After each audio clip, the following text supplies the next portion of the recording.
presque envie d'en pleurer maintenant que je connais la suite et la fin de l'histoire. Je suis entré.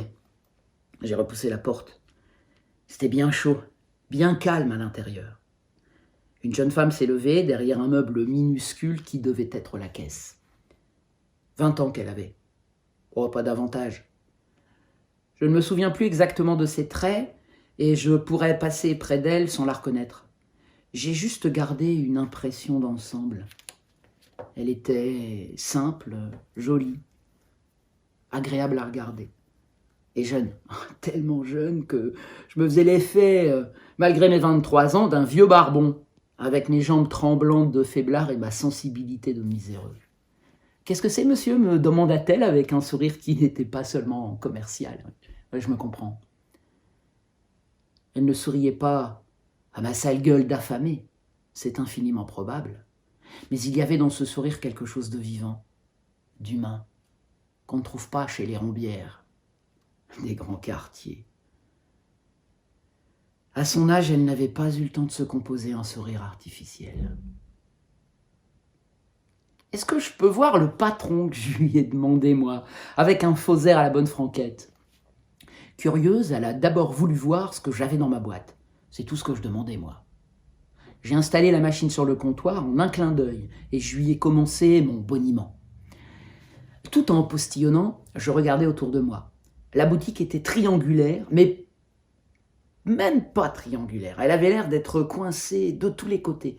Elle donnait l'impression d'avoir eu un mal inouï à sortir du cerveau de l'architecte. Toute petite, toute biscornue, comme un couloir ou un cabinet de débarras. La jeune femme avait l'air intéressée par ma machine.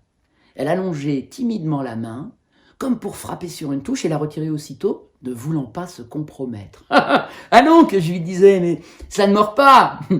Et pour l'épater, j'écrivais à la vitesse d'une mitrailleuse des phrases apprises par cœur et répétées déjà pas mal de fois. « Nous sommes en possession de votre lettre. Nous avons l'honneur de vous informer. » Enfin, elle s'est décidée. Furtivement, du bout du doigt, elle a tapé B, W, X, C, X, X, Z. Et puis, en cherchant bien, elle a écrit son nom. Lucienne Leray. Elle était enchantée. « Faut que j'appelle mon mari », qu'elle m'a dit. Elle est sortie, puis elle est revenue avec lui. Un bon petit gars sympathique. Mon âge qu'il avait, pas plus.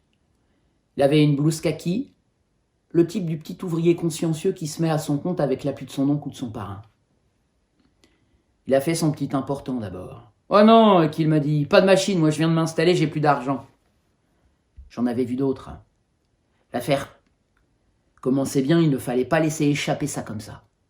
J'ai commencé à lui parler en copain. « Ah, vous venez de vous installer. Ah, mais c'est très bien arrangé. C'est gentil comme tout, puis les affaires, ça marche. Tout doux, voilà, comme partout, quoi. Ainsi, moi, j'ai le beau-frère de ma concierge qui... Bon, enfin, tous les trucs habituels. » Au bout de 5 minutes, il avait accepté une cigarette et il se penchait sur la machine. Je tenais le bon bout. J'accélérais. Je m'étonnais moi-même. Un véritable feu d'artifice que je sortais. J'étais en pleine forme. Au bout de 20 minutes, il se grattait l'occiput d'un air perplexe. Il fallait le forcer comme un gibier. À plusieurs reprises, je lui passais un crayon en main pour qu'il signe le bon de commande, mais il regimbait encore. Pourtant, je les sentais à portée de la main, mes 300 balles de commission. Je les voulais absolument et je me foutais du reste. Ça me plairait qu'il me disait, mais je ne peux pas, j'ai pas un rond devant moi. Je lui faisais des conditions superbes. 12 mois de crédit, des petites traites de rien du tout. J'en ai déjà par-dessus la tête des traites. Je ne peux pas. Il s'en fallait d'un poil. Il se reprenait à l'ultime moment, juste à la signature. « Allons, faut que je sois sérieux », qu'il disait. Est-ce qu'il m'aurait à l'usure? Lui aussi, me demandai-je. La jeune femme faisait des merveilles sur la machine.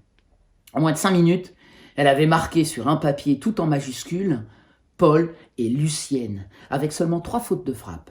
Sur le comptoir, il y avait un poste radio tout neuf avec des étiquettes. Rien en dépôt qui m'expliquait Paul, hein, c'est pas à moi. Ah, ni ceux qui sont dans la vitrine. Moi, je cherche plutôt les installations ou le dépannage, c'est mon métier.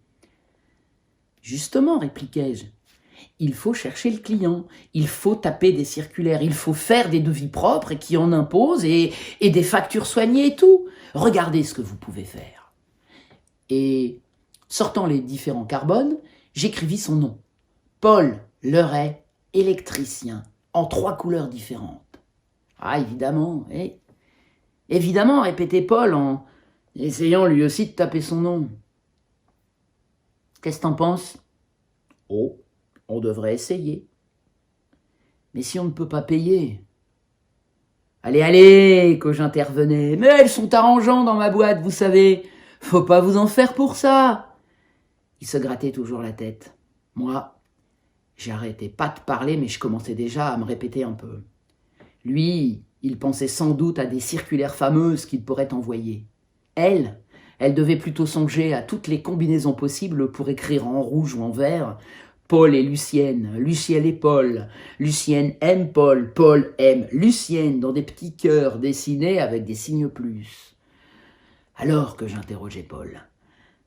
Je peux pas, me répétait-il. Ça pouvait durer longtemps. Allons, que je me disais là, il faut en finir. Je commence à bafouiller.